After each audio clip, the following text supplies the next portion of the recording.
Lana, a 40-year-old woman, teaches at a local high school. She resides with her husband and young daughter. One evening, while in bed with her husband and daughter, her husband attempts to touch her back, but she swiftly moves his hand away. Shortly after, she lets her daughter play with her. The following morning, Lana administers a surprise test in her class. After providing instructions, she instructs all students to do their best. Each student begins writing on their quiz papers, except for Benny, a new student, who stares at Lana with an infatuated gaze. Lana notices Benny's gaze but remains focused on her work. Later, she picks up her daughter from the preschool area and observes Benny playing with his dog. The next day at school, during a student's presentation, two girls disrupt the class by giggling at the back while looking at their phones. Despite Lana's instructions to focus on the class, the girls continue giggling and causing a disturbance. Lana becomes angry and asks the girls to hand over their phones as punishment. One girl disrespects Lana and swears at her, leading the class to laugh. Lana instructs the girl to leave immediately. Amidst the chaos, Benny appears serious and angry. Later, Lana goes to the teacher's room for tea and witnesses the girl who disrespected her being bullied by Benny, who shoves her backpack and tosses her bicycle aside as a form of revenge for disrespecting the teacher. Subsequently, another teacher enters the room, and Lana discusses the entire situation with her. She brings up how the new student Benny is a bit odd, but doesn't mention their eye contact. Later, Lana asks Benny to meet with her privately. As soon as they are alone in a closed room, the sexual tension between them escalates. Lana tries to act casual by inquiring if Benny is enjoying his new school, but he coldly asks her what she wants. She clarifies that she is concerned about his academic performance and witness him bullying another student. However, when she accidentally touches Benny's leg while talking to him, he interprets it as a sign of interest.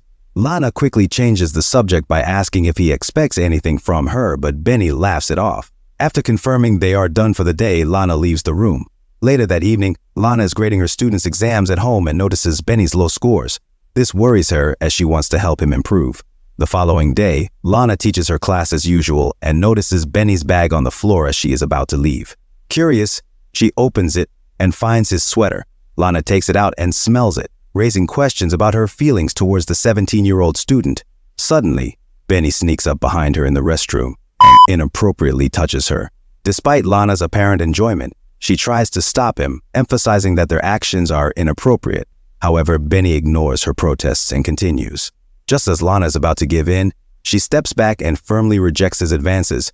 She warns him that such behavior should never happen again and threatens to have him expelled if he tries to touch her once more. The following day at school, Lana makes an effort to concentrate on her work, but she appears preoccupied. She assigns some classwork to the students, but Benny refuses to complete his tasks and instead continues to stare at her. After class, Benny approaches Lana in the hallway and asks her to join him in the evening.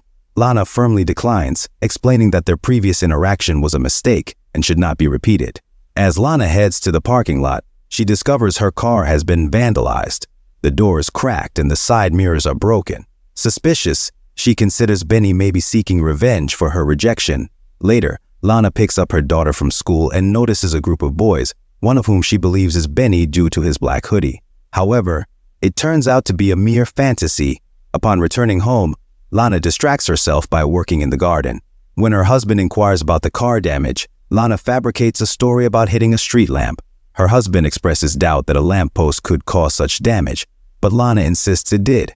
Following a cold exchange, Lana's husband walks away. The next day, Lana assigns her students a task to write a cover letter for an internship. When Benny questions the importance of going to great lengths for a job, Lana becomes enraged. She throws his bag out of the classroom and demands he leave. Unfortunately, the rest of the class sides with Benny, displaying disrespect. One student even throws a duster at the board. Witnessing this, Lana exits the classroom and returns home. The following morning, while jogging in the forest, Lana senses someone following her. Lana stops and surveys her surroundings, but there is no one in sight. She quickly leaves the area.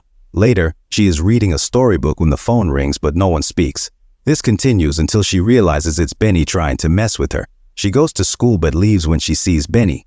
Feeling uncomfortable, she pretends to be ill and asks for a day off. At home, Lana lies to her husband about her day. The next morning, she drops her daughter off at school and takes a moment to herself by the river. Then she goes to the museum to clear her head, but she sees Benny following her. Lana panics and tries to run, but Benny keeps following her. They end up trapped in an elevator together, where Benny makes advances on her.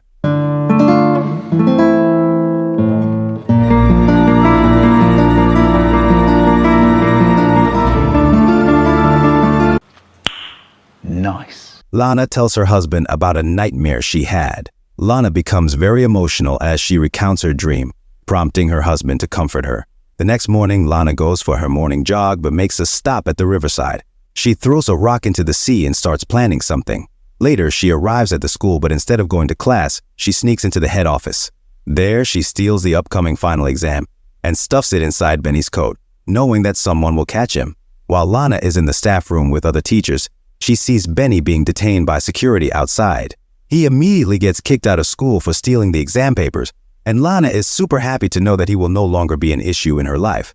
In the next scene, Lana and her husband are enjoying a romantic time at the lake. Suddenly, her husband disappears and she starts panicking. Then, he screams as he emerges from the water, and that's when Lana wakes up from her dream. It looks like she was having another nightmare, even though everything is supposed to be fine in her life now. Lana starts missing Benny after a few days. She starts fantasizing about the times he groped her in the bathroom and the elevator. She also misses seeing his cute face in class. Eventually, she becomes so desperate for him that she fantasizes about sexual activity with him. One day, she takes her daughter to a bookstore to buy her a gift. However, just when she's leaving, she notices that her daughter has disappeared somewhere. She tries to look for her, but the little girl is nowhere to be found. She informs the store owners and the police immediately. Then, while going through the security camera footage, she notices Benny leaving with her daughter. Before she can talk to the cops about him, she gets a call from her husband saying that he's found their daughter. She apologizes to the cops for making a fuss and goes back home to her family. Later, Lana wakes up in the middle of the night because she hears loud, repeated knocking on the front door. Lana's husband is asleep, so she quietly approaches the door. She hesitates, afraid to find Benny on the other side. To her relief, it's just a storm.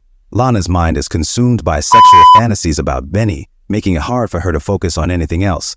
Even while working in the kitchen, she can't shake her thoughts about Benny. Suddenly, her husband calls out her name from behind. Despite this, Lana drives straight to Benny's house and waits patiently outside. Eventually, Benny arrives on his scooter and drives away. Lana follows him on the road until they reach a secluded area with no other cars.